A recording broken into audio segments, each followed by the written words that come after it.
یہ باہمی ہمدردی کا مہینہ ہے، شہر یزاد فیہ رزق المومن، اور یہ ایسا مہینہ ہے کہ جس میں مومن کے رزق میں برکت ڈال دی جاتی ہے، مومن کا رزق بڑھا دیا جاتا ہے۔ من فطر فیہ صائما، جس کسی نے افطار کرایا اس میں کسی روزے دار کو، کان لہ مغفرۃ لذنوبہ وعتق رقبتہ من النار، تو وہ اس کے لیے اس کے گناہوں کی مغفرت کا سبب بن جائے گا اور اس کی گردن کے آگ سے چھٹکارا پانے کا ذریعہ بن جائے گا، کسی روزے دار کا افطار کرانا۔ اب اس میں جو تفصیل آگے بھی آ رہی ہے اور اس وقت بھی جو بات ہو رہی ہے اس کو سمجھ لیجئے۔ ہمارے ہاں اس دور میں عام طور پر رزق کی فراوانی ہے، وہ جو فاقہ اور فقر کی جو کیفیات پچھلے زمانوں کے اندر سننے میں آتی، عام طور پر وہ اب دنیا میں موجود نہیں ہے، لیکن یہ کہ اس دور کا تصور کیجئے کہ وہاں ایسا بھی ہوتا تھا کہ کسی کے پاس کھانے کو کچھ بھی نہیں ہے، خود اپنے لیے بھی کچھ نہیں ہے، ہو سکتا ہے کہ وہ صرف کہیں سے کوئی تھوڑی سی دودھ کی لسی بنا کر بیٹھا ہو روزہ افطار کرنے کے لیے اور اس کے پاس خود کچھ نہ ہو، اس حالت میں کوئی اور شخص جس کے پاس یہ بھی نہ ہو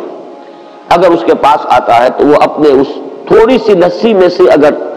اپنے کسی اور بھائی کو بھی کچھ پلا دیتا ہے 2 گھونٹ، تو اس کا جو اجر و ثواب اس وقت اس پس منظر میں ہے اس کو ذہن میں رکھیے۔ باقی ہمارے ہاں جو بھی اس وقت ریل پیل ہے، اس ریل پیل میں اگر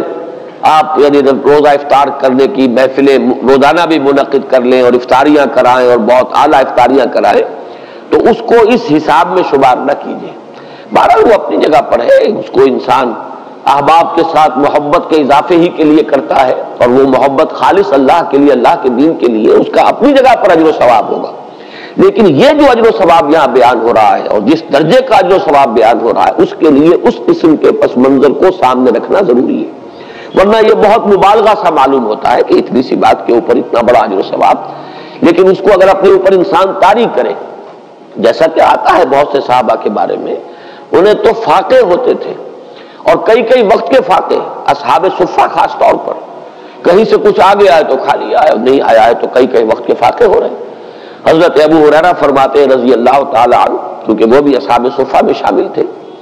کہ ایسا بھی ہوتا تھا کہ کئی وقت کے مسلسل فاقے کی وجہ سے غشی طاری ہو جاتی تھی، لیکن لوگ یہ سمجھتے تھے کہ شاید انہیں مرگی کا دورہ پڑا ہے، لہذا وہ گردن پر پاؤں رکھ کے اور دباتے تھے۔ یہ کیفیت بھی وہاں پر ہوتی تھی، چونکہ اللہ تعالیٰ نے جو نظام محمد الرسول اللہ صلی اللہ علیہ وسلم کو دیا اس میں وہ جبری مساوات نہیں تھی، والنٹری تھا جو معاملہ تھا، جو زکوٰۃ ہے وہ فرض ہے، لیکن یہ کہ باقی صدقہ خیرات اپنے رزق میں دوسروں کو شامل کرنا یہ لوگوں کے اپنے جذبے پر چھوڑ دیا گیا تھا۔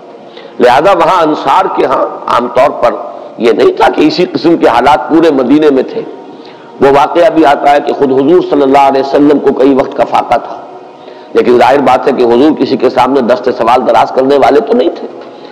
اتنے میں حضرت ابو بکر آ جاتے ہیں، ان کی کیفیت بھی وہی ہے، حضور نے دیکھ لیا، چہرے سے مشرے سے اندازہ ہو جاتا ہے کہ فاقہ ہے۔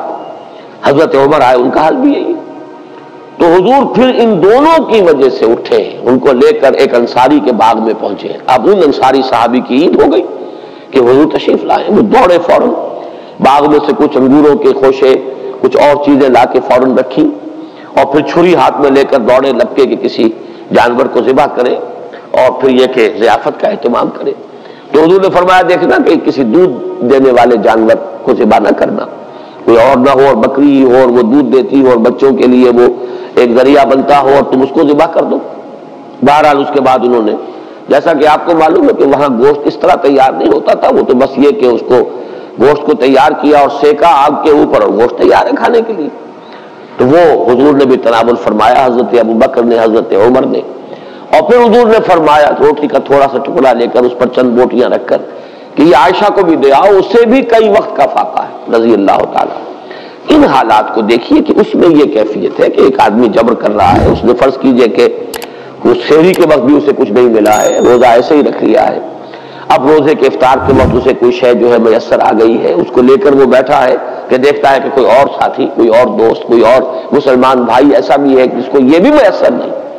اب اس میں سے وہ چند گھونٹوں میں سے چند گھونٹے پلا دینا، اگر ایک گلاس کسی کے پاس ہے تو اس میں سے 2 گھونٹ پلا دینا واقعتاً اس کا اجر و ثواب جو ہے وہ وہی ہوگا جو حضور صلی اللہ علیہ وسلم بیان فرما رہے ہیں۔ تو فرمایا من فطر فیہ صائما کان لہ مغفرۃ لذنوبہ وعتق رقبتہ من النار وکان لہ مثل اجرہ من غیر ان ینتقص من اجرہ شیء، اور اس افطار کرانے والے کو بھی روزہ رکھنے والے کے برابر ثواب ملے گا، بغیر اس کے کہ اس روزہ رکھنے والے کے ثواب میں کوئی کمی ہو۔ اس کا اپنی جگہ پر اجر و ثواب رہے گا، لیکن جس نے افطار کرایا ہے اس کو اس کے برابر اجر مل جائے گا۔ قلنا یا رسول اللہ، ابھی حضرت سلمان فارسی فرما رہے ہیں کہ ہم نے عرض کیا ہے اللہ کے رسول صلی اللہ علیہ وسلم، لیس کلنا یجد ما یفطر بہ الصائم، حضور ہم میں سے ہر ایک کو تو یہ مقدرت حاصل نہیں ہے کہ جس سے وہ روزہ کسی روزے دار کا روزہ افطار کرا سکے۔ ہم پر تو خود جو ہے بہت فقر کا غلبہ ہے، ہم بہت احتیاج کی کیفیت ہے۔ لیس کلنا یجد ما یفطر بہ الصائم فقال رسول اللہ صلی اللہ علیہ وسلم، تو ارشاد فرمایا اللہ کے رسول صلی اللہ علیہ وسلم نے، یؤتی اللہ ھذا الثواب، اللہ تعالیٰ یہ ثواب عطا فرما دے گا اس شخص کو بھی، من فطر صائما علی مضغۃ لبن، جس نے کسی روزے دار کا روزہ افطار کرایا کسی لسی کی گھونٹ پر، اور شربت من ماء، یا پانی بھی کسی وقت اس قدر کمیاب ہو جاتا ہے کہ پانی ہی نہیں ہے، تو پانی میں سے بھی کسی کو حصے دار بنا لیا ہے، تو وہ اس کو ومن اشبع صائما سقاہ اللہ من حوض شربۃ لا یظمأ حتی یدخل الجنہ، اور جو شخص کسی روزے دار کو پیٹ بھر کر سیر ہو کر کھانا کھلائے گا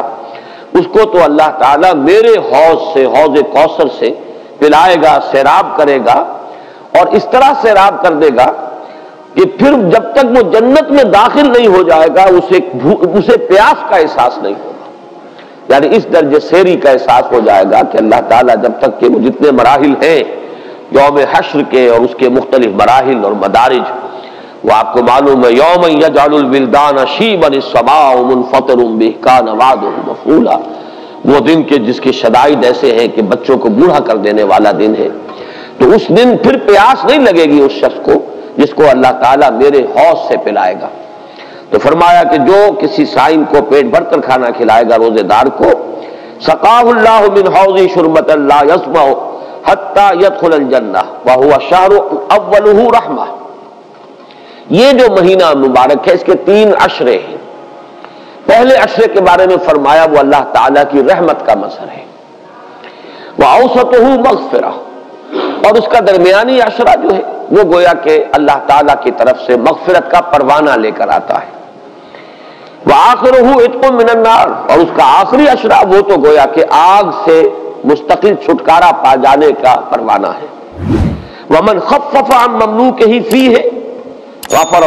غفر اللہ لہ وَاعْتَقَہُ مِنَ النَّارِ، اور جو شخص اس ماہ مبارک میں اپنے کسی غلام کی مشقت میں کمی کرے گا، تخفیف کرے گا، تو اللہ تعالیٰ اس کی مغفرت فرمائے گا اور اسے جہنم کی آگ سے چھٹکارے کا پروانہ عطا فرما دے گا۔